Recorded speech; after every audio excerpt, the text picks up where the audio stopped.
What is up, guys? It's Lord of the Cubes, and I've been buying a lot of cubes lately, and I've finally achieved one of my long-term goals of my collection, which is to have just about every cuboid that I want in my collection. I had like a big list of them, and they're pretty much all checked off now. So now that I've done that, I carried them down 2 flights of stairs. You may be wondering, Lord of the Cubes, why would you do this? It's because today I'm gonna do the very neurotypical thing of categorizing all of these and actually putting most of them onto a grid.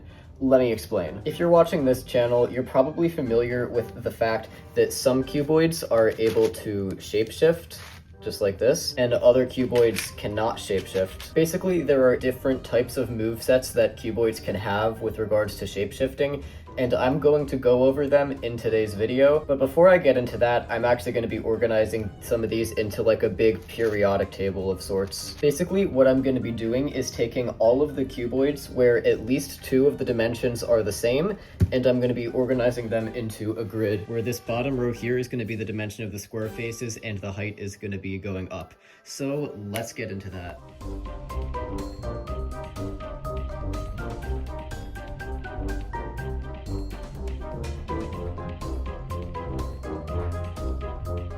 Alright, now our grid is finished. This would be so much more satisfying if like all these companies actually like made their cuboids with the same color scheme. The correct way to do this, in my not so humble opinion, is white top, green front with a normal cube color scheme, and most of these have that, some of them don't. It's pretty annoying, especially because no one can seem to agree on what the square face should be like. Like, most of them are white, some of them aren't. It pisses me off. But before we go on with the video, I should mention that I've wanted to do this exact video for like a couple years now. Yellowmarkers made a very similar one recently, so you guys should go watch Yellowmarkers' video. He's almost certainly going to explain it better than I could. It's going to be pretty much the same content, and I just wanted to say that my intention is not to copy off Yellowmarkers' video. I actually had the idea before he made his. Alright, now that we've arranged these into a grid, we can finally get into the patterns that start to emerge when you do something like this. There are 9 different categories of cuboids that have their own movesets, and in this video, I'm going to be going over each of them. Only 6 of them are actually puzzles though. One category is cuboids like this, where 2 of the dimensions are 1, and the other dimension is just the height. It is just literally just a trivial puzzle every time. No shape-shifting, nothing interesting like that. So trivial puzzles are that category, and another category is just the 1x1 itself, where there are 0 moves available. So this entire column we can pretty much ignore just because we're only focusing on real puzzles. As for the bottom row, we actually have the Floppy series. You guys are almost certainly familiar with this. Floppy just refers to the category of cuboids that contains all cuboids where one of the dimensions is 1, but the other 2 are not 1. Of course, in this grid we only have the floppies that are squares, because this grid only contains cuboids where 2 of the dimensions are the same. However, other cuboids such as this one have 3 different dimensions, but since one of them is 1, it's still considered a floppy. Floppy cuboids can be pretty fun to solve, and they never shapeshift, with one notable exception that isn't actually a normal cuboid. This is the super floppy, you've probably heard of it, and it can do shapeshifting like this. Now, the thing is, this actually is not what a normal 1x3x3 cuboid would have. It would not be able to do those turns, because as you can see, it actually has a different mechanism entirely to allow for shapeshifting. There are like hidden corner pieces inside the centers here, and it uses like an Olsing mechanism to do it. It's not normal, basically. It's not a normal cuboid. As Yellowmarker said in his video, it basically ended up replacing the original, and any 1x3x3 you can find these days would have this shapeshifting property, even including the Rubik's brand one. But yeah, it's not a normal cuboid. So 1x3x3s in general will not be able to shapeshift. This thing is like a freak of nature, and I'm a huge fan of it, but it just causes confusion when in reality floppy cubes cannot shapeshift as a general rule. So there's the first 3 categories: the 1x1, the trivial puzzles, and the floppies. 4 more of our categories of cuboids can be found in the rest of this grid, and one of them you've definitely seen before is the cubes. That's right, in the same way that every square is a rectangle, every cube counts as a cuboid technically. The shared property between all cubes is that all 3 of their dimensions are the same, so they all have the exact same moveset. They can all always do quarter turns on all of the faces. But that's not the reason you clicked on this video, so let's move on from that. The next type of cuboid is this, where all the dimensions are greater than 1, 2 of them are the same, and it cannot shapeshift. These cuboids can't shapeshift because the parity of these two dimensions are not the same. No, not that kind of parity. I'm talking about whether it is odd or even. In this case, 2 and 3 are not the same parity, so it cannot shapeshift. But this 2x2x4 can shapeshift because 2 and 4 are both even numbers. And for every number except 1, that's pretty much what determines whether the cuboid is able to shapeshift. This is where I'm actually going to start removing puzzles from the grid just to demonstrate the pattern that emerges when we look at which cuboids can shapeshift. Now that we've got the non-shapeshifting ones out of the way, they're their own category. Whether the height is greater than or less than the base, it still has like the same exact moveset, so these are pretty much the same category. Shapeshifting Towers and Dominoes. I believe Yellowmarkers uses different terminology for these categories, but whether we agree on the names or not, the idea is still the same, that puzzles like this cannot shapeshift, and they always have the same moveset, so we can lump them into the same category. So I refer to these as non-shapeshifting towers and non-shapeshifting dominoes, with domino referring to the ones where the height is shorter, and towers referring to the ones where the height is greater than the base. So let's remove all of these puzzles from the grid, as well as the floppies, and see what happens. Well, isn't this interesting? We actually seem to be left with a like checkerboard sort of grid now that we've removed all of the non-shape-shifting cuboids. And if we take out the cubes as well, another division seems to appear. The puzzles that we're left with are the shape-shifting towers and the shape-shifting dominoes. And in this case, they truly are two different categories of puzzles. Let me explain. I'll be using the 3x3x5 and the 5x5x3 as examples here. As you know, the 3x3x5 is able to do 90-degree turns on these 3x5 faces, and then it can do all the moves that a normal 3x3 can. Of course, when these cuboids are shapeshift, they can't actually do like the outer turns because there's not all the pieces there anymore. So when you're scrambling these, you have to do a non-shapeshifting 3x3x5 scramble and then follow it up with a normal 3x3 scramble, but just with shapeshifting enabled, of course, because that's what this is. It's a shapeshifting cuboid. But on a 5x5x3, the shapeshifting is actually much more complicated. As usual, these 3x5 turns can do 90-degree turns, but in addition to being able to shapeshift like a 3x3, this puzzle can also shapeshift like a 3x3x5 if you just do turns like this. It's a bit harder to visualize, but I'm sure you see what I mean now that I've actually started shapeshifting it. So when you're scrambling a 3x3x5, you actually have to... I've messed this up. Anyway, for that reason, when you scramble a 5x5x3, you actually have to do a non-shapeshifting 5x5 scramble, and then follow that up with a non-shapeshifting 3x3x5 scramble, and then do a 3x3 scramble. I actually coded a scramble generator that works on any cuboid using recursion, and it pretty much works like that. It just has to identify what type of shapeshifting the cuboid has,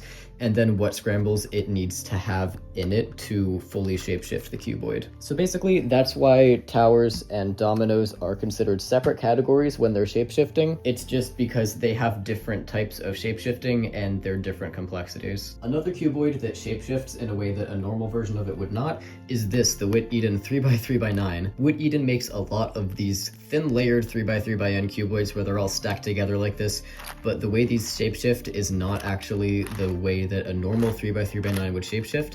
As you can see, these layers here are all stacked together, so when you shapeshift it, these three stay together in the center, where in actuality, it would behave more like a 3x3x5, where that same kind of shapeshifting results in the center being only one piece, and all the outer layers would be stacked together on the corners like that. A proportional 3x3x9 would work differently.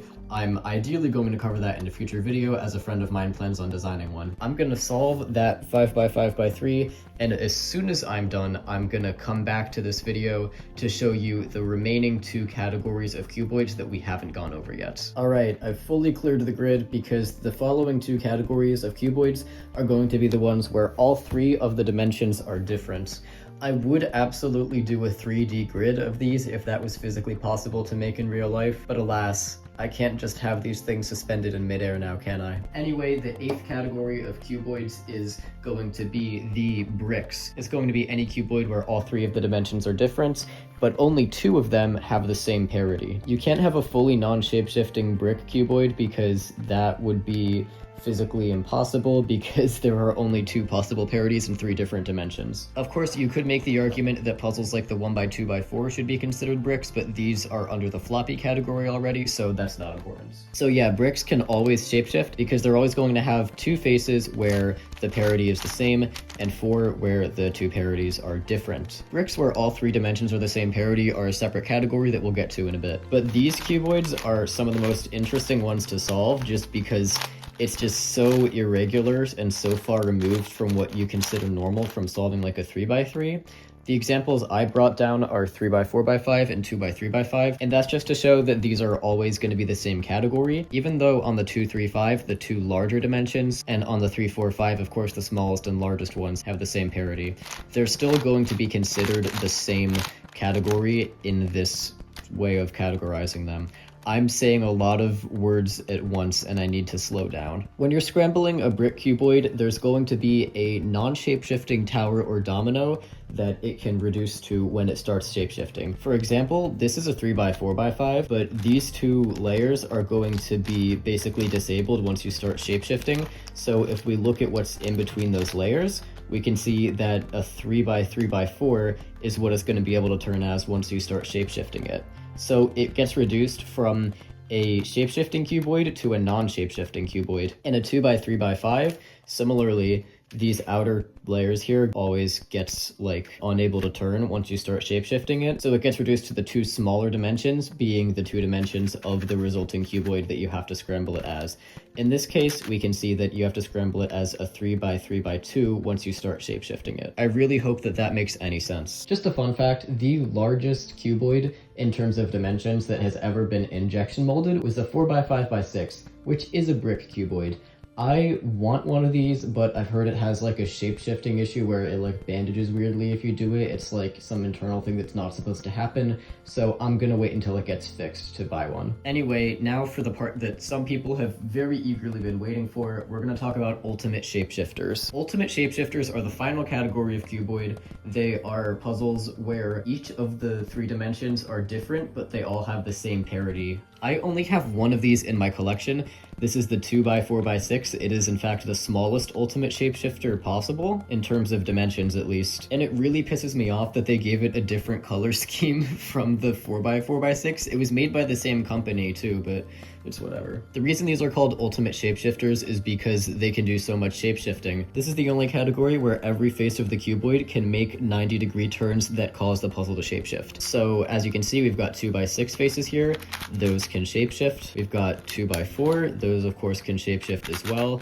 Even though this one's like weird and has 4x4x6 proportions, it doesn't look like it's shapeshifting, but it's bandaging as if it were shapeshift. And of course, these 4x6 faces can shapeshift. Ultimate shapeshifters are really interesting because when you're scrambling them, you actually can take multiple possible different routes in like reducing the puzzle via shapeshifting. So one way that you could do this is by reducing it from a 2x4x6 to a 2x4x4, which is a shapeshifting domino, and then that shapeshifting domino would get reduced down to a 2x2x4, and then after that it would just shapeshift like a 2x2x2. Now that sounds complicated. The slightly less complicated route in this case is that you could also try reducing it to a 2x2x6, which then would get reduced to a 2x2x2. And of course, this one only has 2 layers, but ultimate shapeshifters with more layers actually have more complexity, which is gonna come as no surprise. 3x5x7, I've heard, is extremely fun to solve for this reason, but I don't know, I've never gotten my hands on one. But anyway, that's the final category of cuboid. So just to recap, the 9 categories we've got here are the 1x1, where there are no move sets available, the trivial puzzles, where there's only one axis that can turn, the floppies, where 2 axes can turn, none of these can shapeshift. The cubes, of course, where all axes can turn at 90 degrees. Non-shapeshifting dominoes and towers, where 2 axes can turn 90 degrees and the other 4 can only do 180-degree turns, no shapeshifting. We've got shapeshifting towers, where the parodies are the same, so that it can do 90-degree turns and it causes shapeshifting on 4 faces, and 2 of them can just do 90-degree turns freely anyway. The shapeshifting dominoes, where the same situation applies, but it can be reduced to a shapeshifting tower and then into a cube. Then, of course, we've we've got the bricks where all the dimensions are different and 2 parities are the same, so it gets reduced into a non-shapeshifting cuboid. And finally, the ultimate shapeshifter, where all the dimensions are different with the same parities. Thank you so much for watching this video. I've wanted to make this video for a very long time, as I said in the intro. It's been fun. I'm sure I didn't explain everything super great, so if you want clarification on anything, I would go watch Yellowmarkers' video if I were you. He did a pretty good job on it. And I haven't done a puzzle theory video like this in a little while, so if you guys have any suggestions for something similar to this, make sure to comment them down below and subscribe. So yeah, thank you so much for watching this video, and on that note, this is Lord of the Cubes signing off.